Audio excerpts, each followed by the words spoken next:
Hello दोस्तों, बहुत बहुत स्वागत है। तो बात करेंगे आज क्रिकेट मैच के बारे में जो भी कुछ हुए हैं, लेकिन कौन से मैच के बारे में बताओ आपको। सबसे पहले वो समझ नहीं आ रहा है क्योंकि बहुत से मैचेस आज हुए थे एक तरीके से। जितना मैं देख रहा था करीब 6 या 7 इंटरनेशनल और डोमेस्टिक लीग, और आप उठा के देख ले तो 7 मैचेस के करीब हो रहे थे जिसके बारे में आपको बताना है।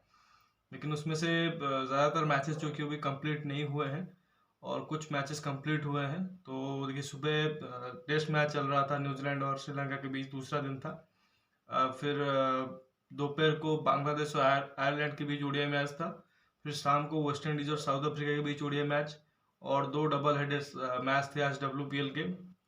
फाइनल वो दोनों खत्म हो चुके हैं तो उसके बारे में बात करेंगे।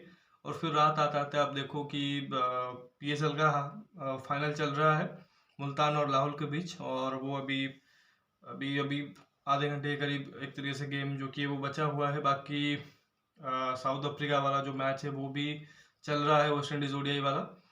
बाकी इंडिया महाराजास और एशियन लायंस के बीच जो लेजेंड्स लीग क्रिकेट है उसका भी एलिमिनेटर आज मैच है, तो वो भी अभी चल रहा है।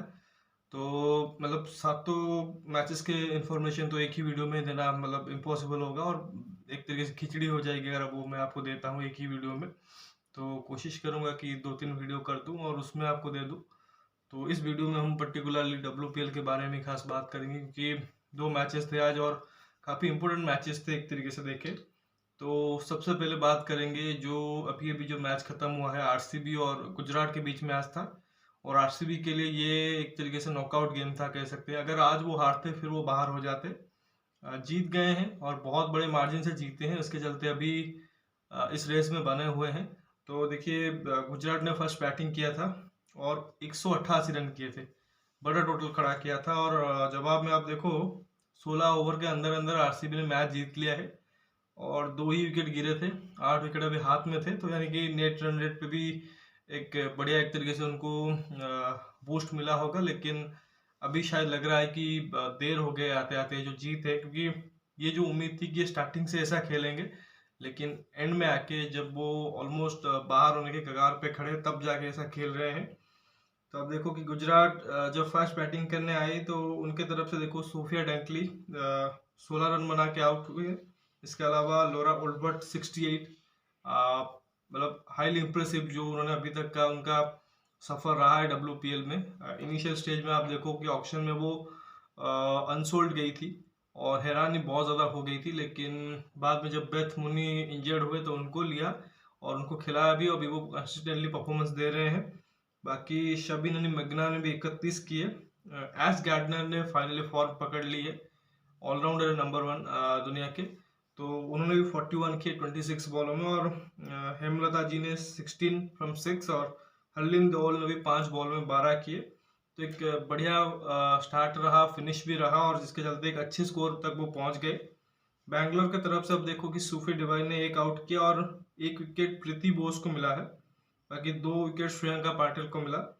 तो ज़बरदस्त एक तरीके से परफॉर्मेंस गुजरात की तरफ से, लेकिन शायद उनको उम्मीद भी नहीं होगा कि आरसीबी ऐसा फाइट बैक करेगी और 16 ओवर के अंदर अंदर मैच जीत जाएंगे। और सबसे बड़ा इनका योगदान रहा है शूफी डिवाइन का, अनप्लेबल अनबिलीवेबल इनिंग्स उन्होंने खेल दी है। 99 रन पे वो आउट हो गई हैं, थोड़ा सा हार्ट ब्रेक मोमेंट उनके लिए। बहुत ही बढ़िया इनिंग्स थी। अनफॉर्चुनेटली क्योंकि आज थोड़ा सा वेदर प्रॉब्लम था, उस वजह से करंट नहीं रहा तो मैंने टीवी में मैच नहीं देख पाया, और इंटरनेट भी इशू है, उस वजह से मैंने आप में भी जियो सिनेमा आप में भी मैच नहीं देखा है। लेकिन जो उन्होंने इनिंग्स खेली है 36 बॉल में,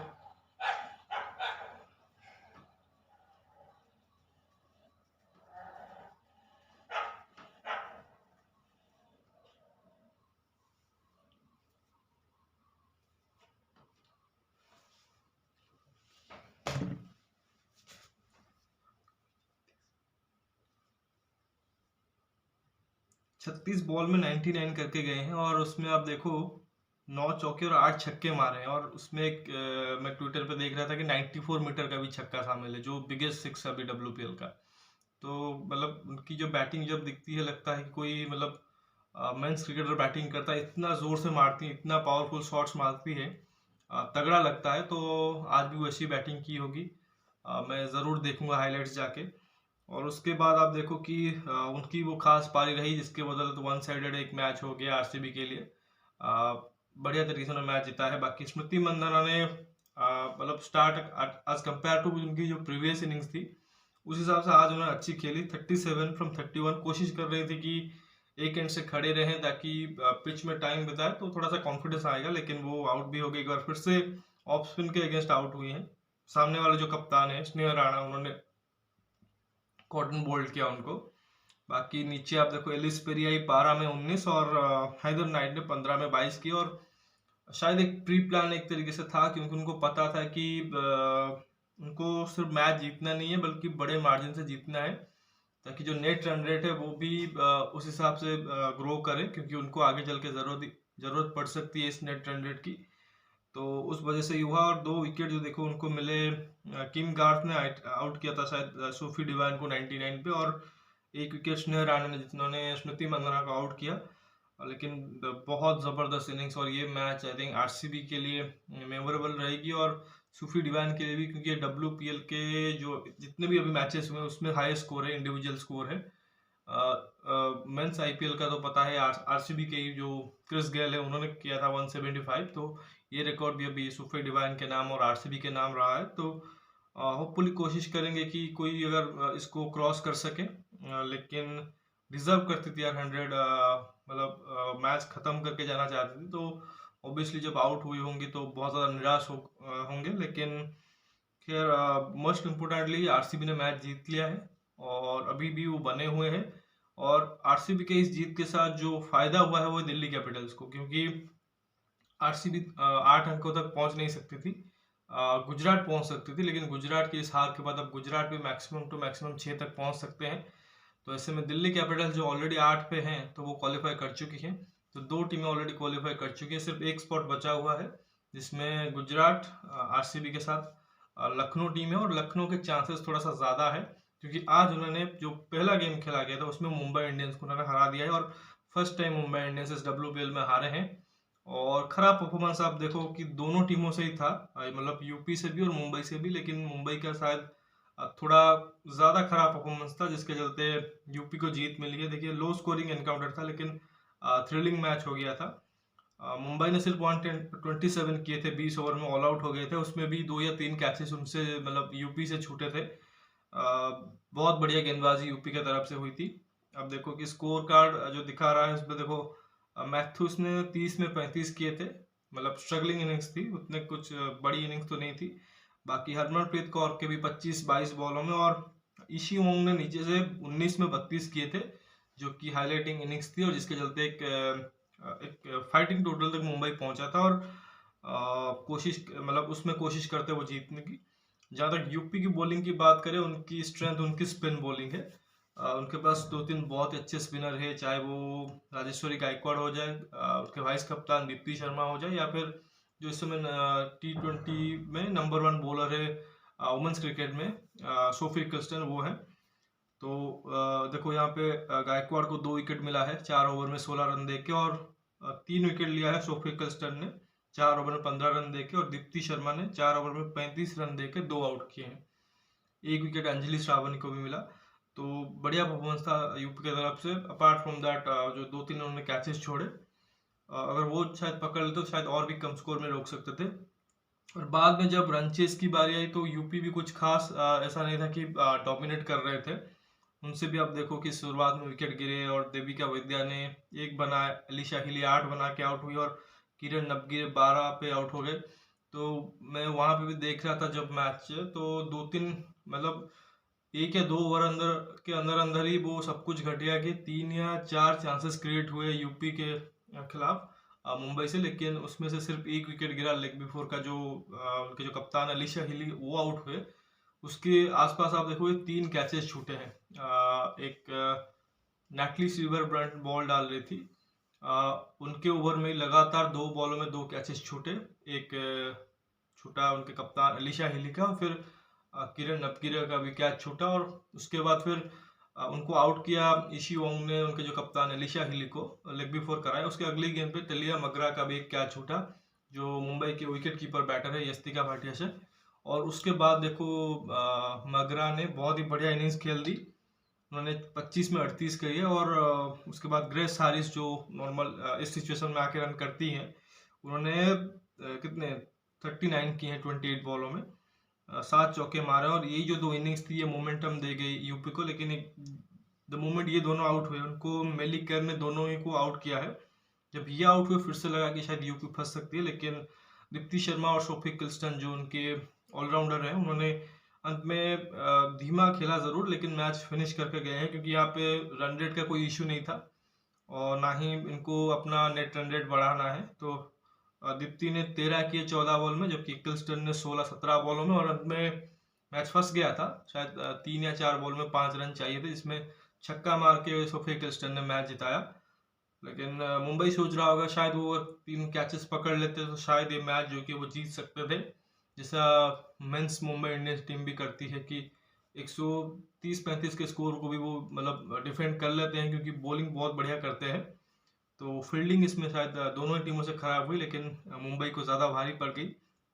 फिर इससे ज़्यादा कुछ फ़र्क मुंबई को पड़ेगा नहीं, क्योंकि बढ़िया टीम है, ऑलरेडी क्वालिफाई कर चुके हैं। सिर्फ उनको चाहिए कि एक जीते और फाइनल में अपनी प्लेस जो कि पक्की कर ले। वो नहीं चाहेंगे कि ऐसे स्टार्ट मिलने के बाद वो जाके एलिमिनेटर खेल के वहाँ से बाहर हो जाए या वहाँ से जीत के फाइनल में जाए। कोशिश करेंगे डायरेक्ट एंट्री ले फाइनल में और ट्रॉफी जीते। बाकी यूपी का जैसा बोल रहा था कि यूपी अभी फंसी नहीं हुई है। अभी वो क्या है कि वो बीच में है। देखो अभी पॉइंट्स टेबल आपको बताता हूँ। पॉइंट्स टेबल में देखो मुंबई थ्रो है और दिल्ली भी क्वालिफाई कर चुकी है।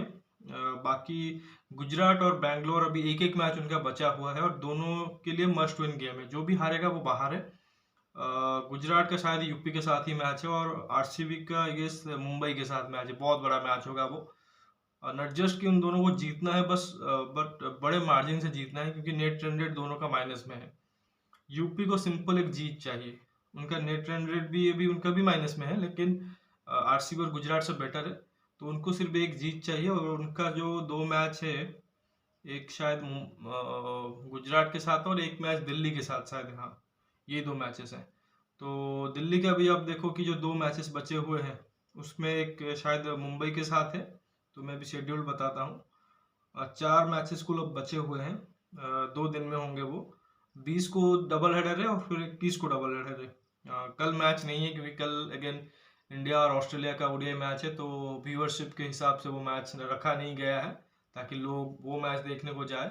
शायद WPL में नहीं आएंगे, उस वजह से मैच नहीं रखा गया। और फिर 22 को भी आखिरी ओडीआई मैच है चेन्नई में, तो उस वजह से 20 और 21 को मैचेस हैं। और फिर आप देखोगे कि 24 और 26 को 2 नॉकआउट मैचेस होंगे। तो जो 20 को मैच है उसमें देखो ये गुजरात और यूपी के बीच होगा। तो ये यही गेम ही मुझे लगता है कि ऑलमोस्ट काफ़ी कुछ बता देगा। अगर यूपी जीत जाता है then they will qualify, RCB और गुजरात दोनों बाहर हो जाएंगे। और अगर गुजरात जीतता है फिर कहीं ना कहीं फिर और भी ज़्यादा इंटरेस्टिंग हो जाएगा WPL। बाकी मुंबई और दिल्ली का मैच है, ये मैच होगी टॉप की लड़ाई कि कौन टॉप फिनिश करेगा। बाकी फिर 21 को जो डबल हेडर है उसमें बैंगलोर और मुंबई भिड़ेंगी। बैंगलोर के लिए अगेन एक डिपेंड करेगा कि 20 को क्या होता है मैचेस का रिजल्ट, और फिर उस हिसाब से वो रिस्पॉन्ड करेंगे। और आखिरी मैच है इसमें यूपी और दिल्ली का। तो ये 4 मैचेस 2 दिन में होंगे। तो ये जो लीग स्टेज खत्म होने के बाद आप तरीके से आप देखो कि पता लग जाएगा कि डायरेक्ट एंट्री कौन ले रहा है फाइनल में, जो कि मोस्ट लाइकली मुंबई लग रहा है। बाकी अभी के हिसाब से 2 और टीमें लग रही है, एक तो दिल्ली है और दूसरी यूपी है। लेकिन अगर यूपी यहाँ से खराब खेलती है, मतलब दोनों के दोनों हारती है, फिर जाके आरसीबी या गुजरात का एक तरह से मौका बनेगा। होपफुल मैं तो चाहूँगा कि आरसीबी का बन जाए मौका, मतलब बायसनेस है थोड़ा सा, लेकिन जो भी अच्छा टीम खेलती है वो जीते। लेकिन स्पेशली आज आई थिंक आरसीबी ने ज़बरदस्त मैच जीता है। और सूफी डिवाइन ने तो मतलब ये कुछ इन्होंने ऐसी इनिंग्स खेल दी है जो हम कायरन पोलार्ड या एबी डिविलियर्स से एसोसिएट करते हैं कि वो ऐसी इनिंग्स खेल दे, या आंद्रे रसेल टाइप इनिंग्स। लेकिन सूफी डिवाइन ने वो खेला है और ये ऑल टाइम मतलब greatest ever all time innings में रहेगा आईपीएल के, सॉरी WPL की हिस्ट्री में। तो बहुत बढ़िया इनिंग्स था। तो अभी बस इस वीडियो में इतना ही। तो ऑलरेडी 14-15 मिनट का वीडियो हो चुका है। तो बाकी के जो जितने भी मैचेस हैं उसमें कोशिश करूँगा अगले वीडियो में आपको बताने की। तो फिलहाल इस वीडियो को लाइक कर दीजिए, साथ ही चैनल को सब्सक्राइब जरूर कीजिए, क्योंकि सब्सक्राइबर अभी बहुत तेज़ गति से बढ़ नहीं रहे हैं। तो ज़रूर सब्सक्राइब जरूर कीजिए और दोस्तों तक शेयर भी कीजिए ताकि वो भी सब्सक्राइब कर ले। और कोई कमेंट देना चाहते हैं WPL को लेके तो अपना कमेंट जो कि कमेंट सेक्शन में दीजिए। मिलते हैं अगले वीडियो में, बाकी मैचेस के बारे में बात करेंगे। तब तक के लिए धन्यवाद। जय हिंद।